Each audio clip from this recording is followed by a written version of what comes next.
If you have asked me a question about the SculPLLA facial filling line or any question via Instagram in the last month, stay tuned.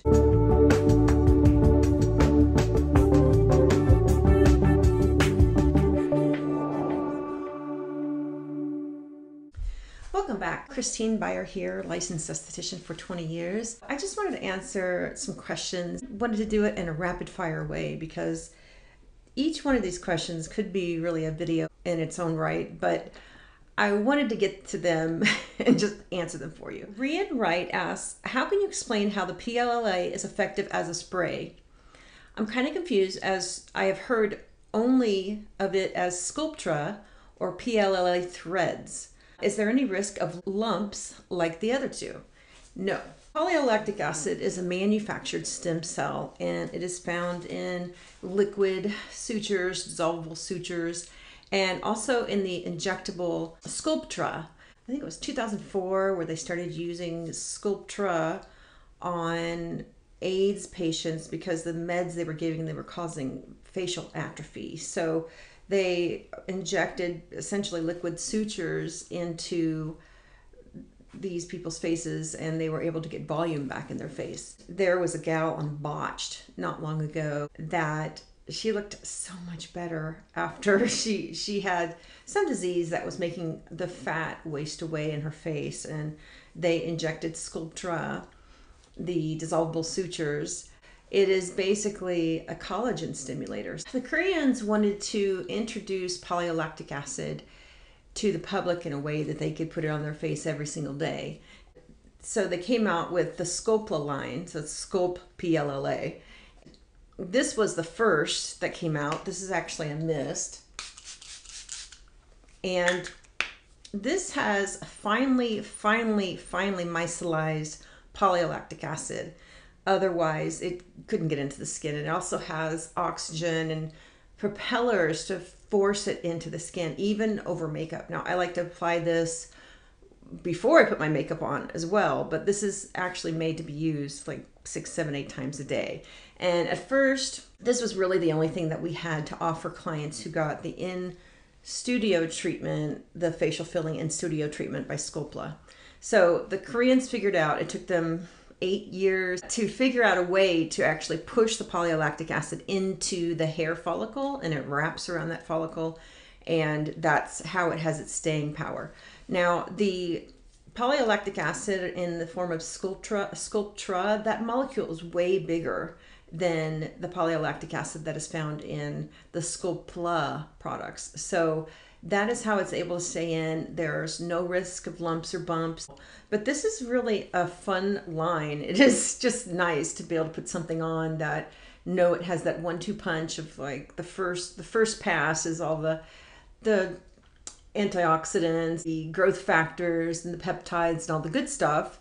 And then once that has been expended by your skin, you've got the polylactic acid that goes into the follicles and it stays there so that it is sending out that produce collagen message 24/7. So it's a really unique product and keeps a lot of people looking really young. So it's just super clever.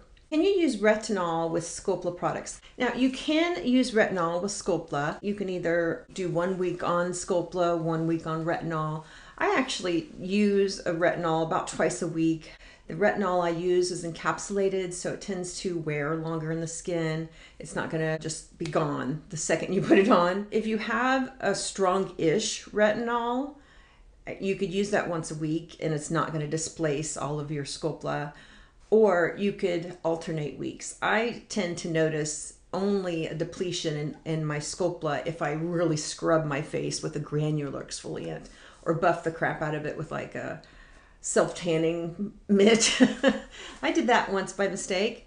So you can definitely tell when it's in there and when it's not. So yes, you can mix the two. I would just either switch off and on or scale back a little bit and do retinol twice a week. So Larissa Losky asked me on Instagram, she says, can you recommend something in lieu of Retin-A that will give the same result? It makes my skin so sad and reactive.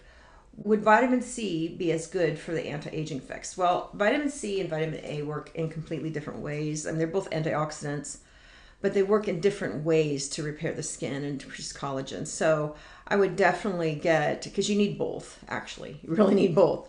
So make sure that you're doing both. Now, as far as vitamin A or retinol alternative, there's I can't say it wrong, bucanicanol, I don't know. There's like sea vegetables and different botanicals that are coming out that purportedly mimic the results of retinol. And the one that I found and brought to market, it's called Sleep On It Retinol, and it actually has a sea vegetable in it that mimics the results of retinol. It has the highest level of retinol in it for over-the-counter products. This is the Sleep On It Retinol that I sell, and I really like this because I have the hardest time with retinols myself. But the good news is that there's so many alternatives coming onto the market now. And so this one has the samphira extract, which is a sea vegetable, which has like really high levels of antioxidants, and it will mimic the retinol effect on the skin. So my formulator, she's tinkered with this product for, gosh, I met her in 2016 at the Skin Games, and she's just a dynamo. And I tried it back then and I just couldn't deal with it. My skin couldn't deal with it because, you know, I'm of Welsh heritage. I've got very thin skin. So I had a hard time with it then, but she tinkered and tinkered with this product, and now it's just very gentle. And I tend to like gentle giant types of products that don't torture the skin, and that you can just start using them and start getting the benefits without, you know, trying to get over the hump of irritation and redness. That I've heard of one person who's had some redness with this, and most people can just start using it and get the nice effects of retinol right away. My next question is, this is from Knit Nook Girl on Instagram, and she says, I'm interested if there's anything that will lift an upper eyelid that has drooped. So my question to you would be, is there a lot of fat there? Because yes, you can lift the muscles around it. It just depends on how much excess tissue is there. And the one way you can tell is if you pinch and then let it go. If it bounces back quickly, then chances are it's fat, and you're gonna have a harder time getting it to lift. Although at that point I would turn to microcurrent, and that is the electronic facial toning that you don't feel. It's not like torturous. You don't feel the current at all because it's just such a tiny current. It's like 1/1,000,000th of an amp. It is so small. True microcurrent you don't feel, and it will actually get a lift. That's the first place people usually see it, is around their eyes. And my mini here, the mini microcurrent machine, it has a variable current, so it's kind of like taking the muscle through a bunch of different reps or cross training the muscles. So let's see. So what I would do, and today I did a certain method of my skincare routine where I basically super saturated my skin, and I have makeup on, so I bet you this will still beep. Yeah, my skin is downright juicy right now. Normally you'd want to use this shellacker your face with conductive gel, but I did the 7 skins method today, which is a Korean way of like super saturating your skin before you put on your moisturizer. So I just want to show you this. I usually can get a nice little lift almost instantly with this, especially around the eyes, because the eye is usually the first place people start to see results, which is nice.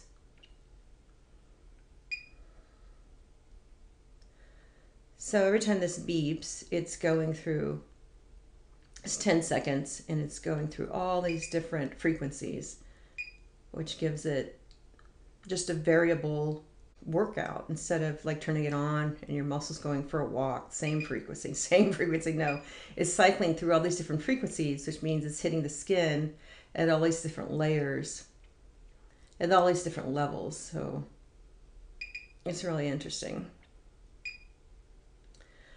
All right, so recently in my group we did a 12-day challenge where I challenged my club members to do microcurrent every single day, and they got some really nice results. And it's interesting to see what the skin and muscles can do in 12 days, and then that gets you really excited to see what it can do in a month, in 2 months, 3 months, and with consistency and really taking care of it.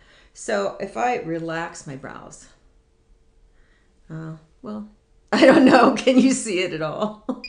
Usually people can see it. If I take this and sort of roll it.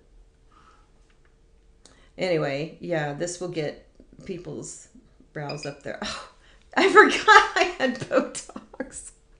Okay, this is funny. I am such a goof. I need to put it down here. I had Botox, gosh, when was it? 3 weeks ago? I have Botox about once a year. I get to a point where I just can't stand it anymore. And then I'll go have it done. And if I can start to see it in my videos, then I'm like, I'm done. And if my husband says, honey, you're looking a little like this comes back in full force. I have not an 11, but a 1. So usually I'll go up here because this whole muscle will lift the brows. But if you've had Botox, you're going to have to rely on this upper eyebrow muscle. That is so funny. So yeah, people are always asking me, what have you done to your face? Like what procedures? I get Botox about once a year. Although last time I went, or the time before this last, the guy was like, the doctor, he was like, you haven't been here since 2018? I was like, no. I was doing other stuff. I've also had Plla, which is the fat dissolving injections. I had 1 round underneath my chin. That was in 2016. I had my lips done once in 2016, just injected. All that's gone. I had Sculptra done once in 2016. I did the skin games in 2016, and that's why I was like, oh God, I have to do all this stuff. But since then I've calmed down, and I really didn't like the way the Sculptra looked. It made me look really chipmunky and strange through down here. So I don't get that with the Korean facial filling products. It's really nice. Okay, so you can kind of see how this is floating up, and it says a lot since I've had Botox to even get this to lift. That's one of the unfortunate side effects of Botox is sometimes if they don't do it right, you're supposed to release right here. If they don't do it right, your eyebrows don't float up. And then because this muscle, we pull it up to get the brows to lift. If this muscle is completely relaxed, it will flatten your eyebrows. So it's kind of like, you really have to balance that out. This girl did a good job this last time. Oh, also to lift a droopy eye, you have to make sure that you are releasing or stripping these muscles out too, because between computers and work, these muscles get overworked around our eyes. So definitely want to make sure we're releasing any tension in them. And see my latest video if you want to learn how to do that. Okay, so Juliator, that's a cute name. Juliators asks, am I supposed to hear the Clareblend Mini Microcurrent or feel anything? Now you hear a double beep once you touch it to the skin. When you first plug it in, and this is another little trick I use. This is a very old school phone charger, if you remember these. And when you first plug it in, you'll hear it double beep. And then when you touch it to the skin, you'll hear it beep once.